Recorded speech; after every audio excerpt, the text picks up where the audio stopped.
Welcome to my channel. යමක් කරන්නද යමක් කරමුද කියලා කොහොමද ඉංග්‍රීසියෙන් කියන්නේ? අද මේ වීඩියෝ එකෙන් කතා කරන්නේ අන්න ඒ ගැන. අපි මේ සඳහා එක වචනයක් භාවිතා කරනවා. ඒ තමයි shall. හොඳට මතක තියාගන්න අපි මේ shall කියන වචනේ භාවිතා කරන්නේ I සහ we කියන subjects දෙකත් එක්ක විතරයි.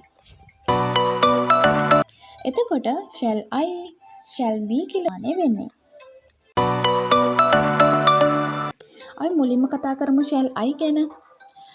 මම මොකක් හරි දෙයක් කරන්නද කියලා අවසර ගන්නවා නම් අපි ඒ සඳහා භාවිතා කරන්නේ shall I. අපි දැන් බලමු shall I යොදලා වාක්‍යයක් නිර්මාණය කරන්නේ කොහොමද කියලා. shall I plus base verb. මොකක්ද මේ base verb එකක් කියලා කියන්නේ? අපි සාමාන්‍යයෙන් verb එකක් ගත්තට පස්සේ ඒක කොටස් තුනකට කඩනවානේ. ඒ කියන්නේ base verb එක මම අපි කියන present tense එක කියලා. present tense එක ඊට පස්සේ past tense එක past participle එක කියලා. එතකොට මේකේ මූලික පළවෙනි කොලම් එක තමයි base verb එක කියලා කියන්නේ. මම අපි කියනවා verb 1 එක කියලා කියනවා present tense එක කියලාත් කියනවා. මෙන්න මේකට තමයි අපි shall I add කරන්නේ. shall I plus go. shall I go. මේකේ meaning එක තමයි මම යන්නද. shall I සඳහා උදාහරණ කිහිපයක් අපි දැන් බලමු. shall I help you?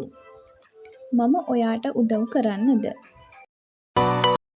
shall I sing a song? මම ගීතයක් ගායනා කරන්නද? shall I come with you? මම ඔයා සමග ඉන්නද? අපි දැන් shall we ගැන කතා කරමු. අපි මොනවා හරි දෙයක් කරමුද කියන අදහස තමයි මේ තුලින් එන්නේ. ඒ කියන්නේ අපි මොනවා හරි දෙයක් කරන්න යෝජනා කරනවා නම් ඒ සඳහා අපිට shall we use කරන්න පුළුවන්.